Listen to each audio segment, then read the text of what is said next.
Bien. Bueno, buen día a todas. Ya nos habíamos presentado hoy, pero para quien no me conoce, mi nombre es Daniela Bolman Rodríguez, soy residente de Psiquiatría Adulto de la Universidad de la Frontera.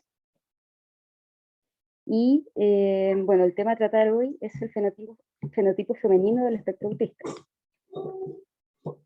Bueno, a modo de introducción, es importante conocer la relevancia, abordar el diagnóstico de forma completa y no solamente del espectro autista, sino también de todos los diagnósticos que vemos, ¿cierto?, en la práctica diaria.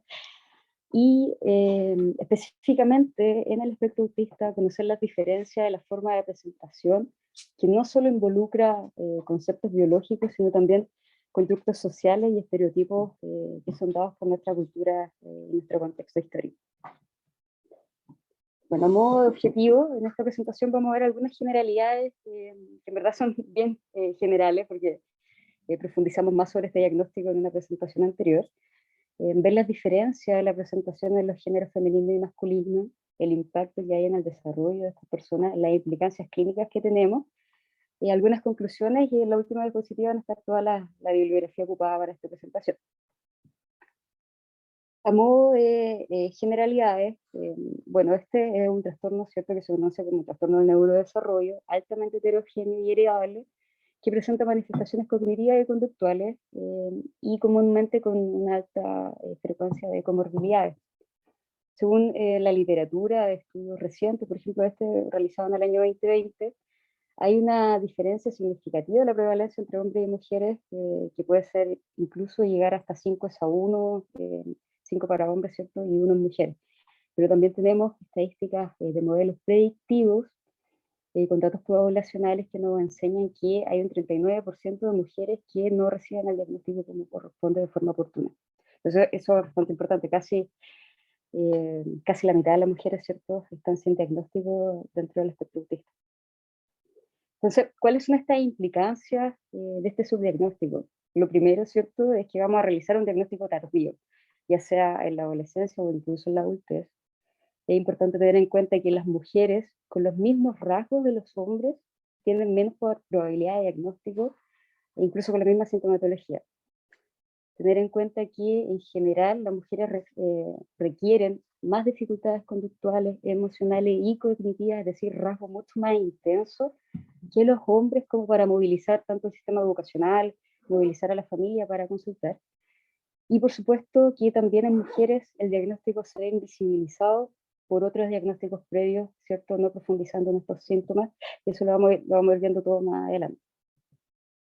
Entonces, este fenotipo del autismo femenino, ¿podemos denominarlo así propiamente tal? Bueno, vamos a ir viendo que en general no es tan correcto denominarlo de esta forma. Sí tenemos que saber que el perfil sintomatológico y de diagnóstico del TEA está basado históricamente en el sexo masculino. Todos los trabajos en general donde se han validado los instrumentos diagnósticos que ocupamos hoy en día se basan en su mayoría en la población masculina. Entonces, tenemos que tener en cuenta que existe una variación en la presentación de los síntomas en las mujeres y por supuesto también en el reconocimiento de estos síntomas que a veces no se pesquisan por estos estudios. Entonces, ¿qué podemos hacer? Es importante tener en cuenta que no podemos en general encasillar un fenotipo femenino del espectro autista, sino más bien conocer que esto es un diagnóstico amplio que debería ser tomado de forma integral y no solamente dividir un TEA de mujeres y un TEA de hombres. Entonces, no basta con revisar los criterios y adaptarlos al género femenino, sino más bien tenemos que hacer toda una integración de los matices de la nosología, es decir, conocer que existen sintomatologías similares en distintos trastornos, ¿cierto?, y profundizar y deshilachar en el fondo cada síntoma, tener en cuenta cada matiz de esta sintomatología, tener en cuenta que hay una presentación conductual que en mujeres es distinta a la de los hombres, que conlleva cambios en el desarrollo, y tener en cuenta que nosotros tenemos sesgos contextuales que están dados por nuestra cultura y por nuestra sociedad, y reconocerlo en nosotros mismos nos ayuda a poder desprendernos de esto para poder lograr mejores diagnósticos. ¿Cuáles son los obstáculos comunes que vemos en el TEA mujeres? Es que, como ya he mencionado, los estudios de validación de instrumentos basados en población, principalmente masculina, ¿ya? Entonces, hay algunos estudios que involucran la variable sexo y género, son pocos, pero en general siempre lo involucran como un sinónimo, sexo y género. Entonces, por lo demás, existe una invarianza de medición, porque, como había mencionado, ¿cierto? Las mediciones estándar de constructos se miden independientemente del test que se utilice, es decir, estos constructos de sintomatología están validados en hombres en general, y se miden estos mismos grupos sintomáticos en mujeres y en hombres, entonces no hay mucha varianza en la medición, y además no entregan información nueva sobre patrones de variación de estos constructos, o sea, de estos matices sintomatológicos. Entonces, ¿cuáles son estas diferencias que podemos encontrar según el género? ¿Existen? Claro que sí. Entonces, estos síntomas nucleares, ¿cierto? Pueden dividirse según distintos matices, sus diferencias, ¿cierto? Y están dados básicamente según la edad, según el nivel de lenguaje de las personas y según la capacidad intelectual de estas. Entonces, podemos ver que en el grupo de conducta de intereses repetitivos y restrictivos existen escasas diferencias. Además, escasas diferencias en la comunicación y la interacción social y del nivel cognitivo en personas que tienen un lenguaje mínimo, en lactantes y preescolares con un diagnóstico precoz, es decir, podemos predecir que la sintomatología en este grupo de personas era mucho más intensa, entonces no encontramos mucha diferencia en los síntomas nucleares, y también no encontramos mucha diferencia en niñas y jóvenes que han sido diagnosticadas por estudios clínicos a gran escala, es decir, donde en general de estos estudios clínicos a gran escala se mide un perfil más típico de lo neurotípico, por así decirlo.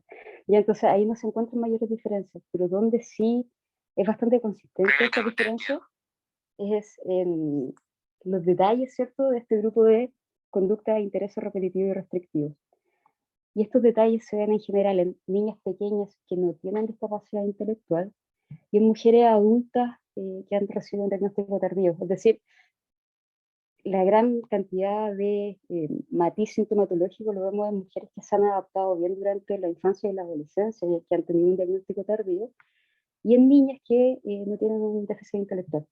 Entonces, este es el gran grupo de mujeres que están siendo subdiagnosticadas eventualmente.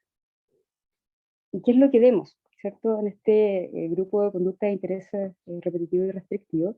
Bueno, sabemos que es un constructo amplio, ¿cierto? Es un gran abanico de sintomatología, pero en este grupo donde encontramos la mayor diferencia. Sabemos que en las mujeres existen menos conducta restrictiva y repetitiva, a diferencia de los varones, pero sí hay más conductas compulsivas, autolesivas y dificultades sensoriales que en los hombres.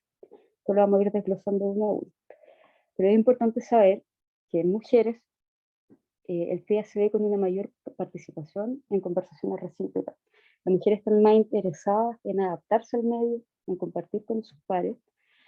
Los intereses restringidos son más aceptados socialmente y compartidos. Y aquí es donde se involucran harto los sesgos sociales, porque en general los intereses restringidos de las mujeres tienden a ser más similares a la de los pares, los destacadores de colores, por ejemplo, el álbum con láminas, etc. Entonces tienden a compartir estos intereses versus los hombres, que tienden a ser un poquito más distintos a los intereses de sus pares.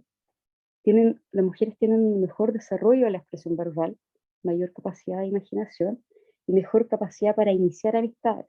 ¿Ya? Eso es súper importante porque las mujeres y los hombres tienen una igual incapacidad de comprensión de expresiones no verbales, es decir, existen las mismas dificultades de las expresiones no verbales, y si en la mujer existe una mejor capacidad de iniciar estas amistades, hay una mayor dificultad de poder mantenerlas, y eso genera mucho estrés, mucha sintomatología afectiva, y como también menciono acá, siempre hay una mayor concurrencia de condiciones afectivas, ya sea síntomas ansiosos o síntomas depresivos. Esto es súper importante. Entonces, me gustó mencionar este estudio que evaluó la diferencia en la presentación de los síntomas nucleares del autismo, tanto en los grupos femeninos como masculinos. Es interesante acá que igual tenemos el sesgo de que está hecho con el ADR, que fue validado en población masculina, pero a pesar de eso, igual encontró diferencias, ¿ya? Y las diferencias más importantes son estas que salen acá, que es que en las mujeres hay un mayor rasgo de expresiones faciales utilizadas en las conversaciones versus los hombres, ¿cierto? Hay mayor juego imaginativo en las mujeres, y este grupo de intereses restringidos y preocupaciones inusuales es consistentemente menor en mujeres versus los hombres, ¿ya? Entonces, podemos hacer esta diferencia, ¿cierto?, estos matices nosológicos de los intereses restringidos en hombres versus mujeres en cuanto a género, ¿cierto? Y normalmente en hombres podemos ver que los intereses comunes son transporte, números, dinosaurios en general, todos estos intereses son más dirigidos hacia los objetos, ya lo que lo hace diferenciarse un poco de los intereses de sus pares. En cambio, las mujeres, estos intereses restringidos tienden a ser más ligados a personas, animales, ¿cierto? Que tienden a ser similares a los intereses de los pares, o a objetos aleatorios como los que había mencionado, que, bueno, no sé, por ejemplo, esquelas, no sé si todavía se apunta en eso, pero que tienden a tener una sincronía con los pares, ¿ya? Entonces, esto puede pasarse por alto en mediciones estándar, ¿cierto? Si los intereses se van a alinear con el perfil típico del género, que para nuestra cultura es comúnmente aceptado. Esto es muy bonito porque se ha visto también que las mujeres tienen mayor atención y motivación social. Ya este interés social está mucho más desarrollado en las mujeres con autismo que en los hombres. Entonces, al tener mayor interés social, las hace eh, eh, hace más posible, ¿cierto?, una imitación de las diferencias normativas según el sexo y el género dado el contexto social. Las mujeres tienen mayor atención visual en intereses similares a, a las de mujeres de desarrollo típico, que era lo que habíamos conversado recién, ¿cierto? En general también se ha visto que las mujeres son menos excluidas que los niños, ¿ya? Tienden a ser más ignoradas que rechazadas. Entonces también ahí se limita un poco esa alerta de los padres, por ejemplo, de que su hijo está siendo rechazado por sus padres y los motiva a consultar. Acá las mujeres son más ignoradas que rechazadas. Entonces igual es un detalle bien importante.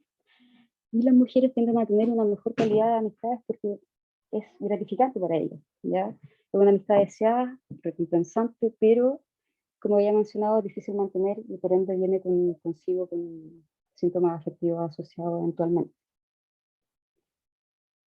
Entonces, se ha visto también que las habilidades lingüísticas son mayores en mujeres, ya las historias de las mujeres al conversar, mujeres con TEA, son más enriquecidas versus las de los hombres. Hay mayores descriptores, ¿cierto? Mayor planificación y mayor intención comunicativa. También es súper importante mencionar que acá encontramos una mejor descripción de los estados internos, ya del cómo me siento, del cómo me veo. Y todo esto, ¿cierto?, asociado a mayor interés y atención social, como hemos mencionado, lleva a que la imitación de diferencias normativas de género sea más fácil para las mujeres. ¿Y cómo podemos ver esto? A través de lo que se denomina camuflaje. Este camuflaje es una estrategia de compensación para las dificultades de la comunicación social que son inherentes al autismo o para enmascarar apariencias conductuales que uno identifica o que mediante feedback de terceros ha notado que es un poco inadecuada, lo que permite, ¿cierto?, un mejor funcionamiento en la escuela y en el trabajo. Obtener amistades, ¿cierto?, por supuesto, y también aceptación por los pares.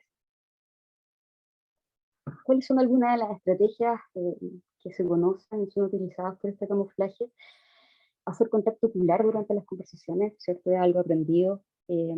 Usar frases que ya se han ensayado previamente o bromas, ¿cierto?, que son preparadas e incluirlas en contexto en conversaciones sociales.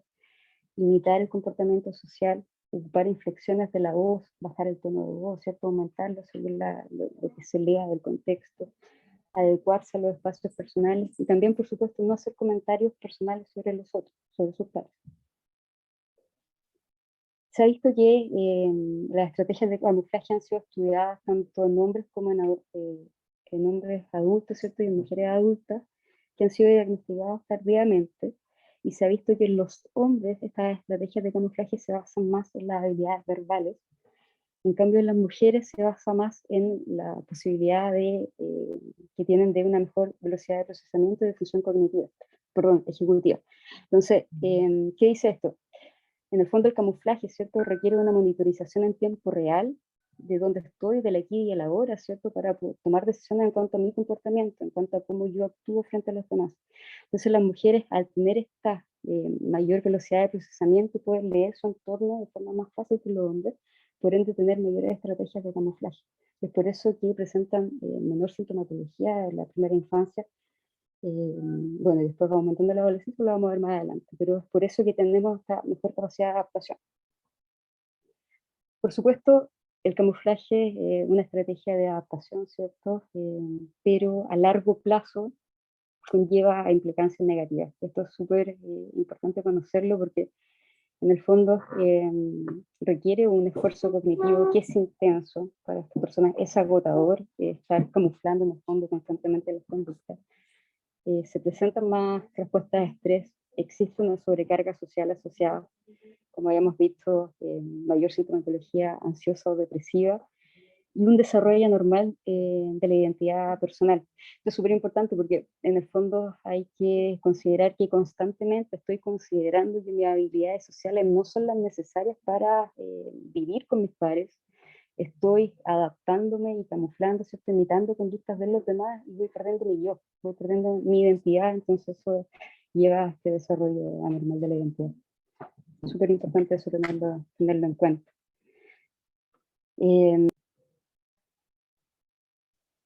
Bien, entonces, ¿cuál es el impacto en el desarrollo de estas personas? Este es un estudio que fue realizado en personas con desarrollo típico de bajo riesgo para TEA, en alto riesgo sin autismo y en personas con autismo que fueron diagnosticados a los 3 años. Y este estudio vio que ya estas diferencias que mencionábamos previamente, ¿cierto? De los intereses, en la adaptación social, ya pueden verse en edades tempranas, incluso desde los 2 años en adelante, de 18 meses a 36 meses, ya hay diferencias según el género. Se vio además que los hombres, según esta escala que es el Mullen Scale, presentan un menor desarrollo funcional que las mujeres en cuanto a la adaptación social, ¿cierto? Y un mayor puntaje en este grupo de intereses restringidos y repetitivos. Y las mujeres presentan una mayor imitación de conductas normativas, es decir, mayor camuflaje que los varones. Bueno, este es una curva sintomática donde podemos ver el círculo con relleno blanco, son la sintomatología de los hombres, y el círculo en negrita es la sintomatología en el género femenino. Entonces podemos ver que en los hombres la sintomatología es más intensa desde la infancia hasta la adolescencia, donde se une casi con la curva de las mujeres. Y esto podríamos explicarlo con el camuflaje, ya esta posibilidad de adaptación que hay en las edades tempranas en mujeres con TEA, pero ya frente a todos los obstáculos, ¿cierto? Y esta difícil etapa de la vida que es la adolescencia, ya la sintomatología comienza a aumentar, también podríamos asociarlo con estas implicancias negativas del camuflaje a largo plazo, ¿ya? Y esto es un poco correlativo con este siguiente estudio, donde mide la relación, ¿cierto?, de género según un grupo etario del espectro autista entre hombres y mujeres, donde habíamos mencionado, ¿cierto?, en la primera diapositiva aquí, incluso hay una brecha entre 5:1 de hombres versus mujeres, y claro, esa brecha la podemos ver entre los 8 y los 9 años, donde el camuflaje, hay más capacidad de camuflaje, ¿cierto?, en mujeres, pero ya luego llegando a la adolescencia, cuando aumenta la sintomatología, esta brecha disminuye bastante, y ya encontramos algo que ya no es tan lejanos entre hombres y mujeres, que es una cifra como entre 2:1, incluso menos en la adultez. Entonces, ¿cómo podemos hacer este reconocimiento y diagnóstico? Bueno, obviamente este diagnóstico y reconocimiento e interpretación de los síntomas va a depender de la interpretación del entorno, ¿cierto? Los sesgos culturales, cuáles son las expectativas que tienen, por ejemplo, los padres o las escuelas para cada niño, y por supuesto los estereotipos de género que presentan los cuidadores y también el equipo clínico para poder desprenderse de ellos, ¿cierto? Y poder llegar a un diagnóstico. ¿Por qué digo esto? Porque los sesgos culturales son muy importantes, porque si vemos, por ejemplo, el ítem de retraimiento social, las mujeres tienden a verse como que son más tímidas. Es más tímida, por eso no interactúa tanto con sus padres. Pero en cambio los hombres se ve como una falta de respuesta social e inmediatamente alarma sobre los síntomas nucleares del autismo y hace que consulten más. La ansiedad. Bueno, sabemos que la prevalencia de trastornos ansiosos en general en este grupo gigante, ¿cierto?, de sindromático que hay, es mayor en mujeres, pero aún así se tiende a normalizar la ansiedad en mujeres y se diagnostica algún trastorno de ansiedad en vez de ver los matices de esta sintomatología ansiosa que quizás pueda ser parte de estos síntomas nucleares de TEA. Por todo esto, los padres de los hombres tienden a consultar más por la preocupación de que su hijo es distinto a los pares. Además, las mujeres presentan menos problemas de salud mental concurrentes versus los hombres, lo que lo hace consultar menos también y alarmarse menos. Y además, como hemos visto, todas estas estrategias de camuflaje mantienen más proximidad con sus padres. Por ende, alarma menos a los padres o al sistema educacional para consultar. Entonces, ¿cuáles son las implicancias clínicas? Bueno, como he adelantado un poco, tenemos una necesidad de un enfoque de reconocimiento que abarque el impacto multifactorial del género en la presentación del autismo, no solamente dividirlo entre hombres y mujeres, sino que algo que sea transversal a la diversidad de género que existe, y conocer las variaciones, ¿cierto?, en la trayectoria de esta sintomatología, que como vimos existen mujeres, dado por este camuflaje, ¿cierto?, una variación sintomatológica importante. Entonces, tenemos que tener una conciencia de cómo los sesgos por estereotipos de género nos influyen como clínicos en el reconocimiento, la evaluación, en la interpretación de los síntomas y, por supuesto, en cómo hacemos este diagnóstico. Entonces, a modo de conclusión, es importante reconocer cuáles son las manifestaciones que pueden asociarse al género, indagando siempre en los matices y en los detalles de la sintomatología y no solo guiarnos por las categorías diagnósticas que, como sabemos, están hechas para investigar, no para diagnosticar. Conocer los posibles sesgos y estereotipos de género en los informantes de los síntomas, ¿cierto? Y por supuesto, cómo quizás esos sesgos han influido en diagnósticos previos, ¿ya? Es decir, siempre es importante cuestionar y ver si es que el diagnóstico es concordante con la persona que tenemos enfrente. Y todo esto para disminuir el subdiagnóstico y poder entregar ayuda oportuna, ¿cierto?, a las mujeres, tanto en adolescentes o incluso adultas, que no están siendo pesquisadas a tiempo. Esa es la presentación. Muchas gracias. Qué bien, pues.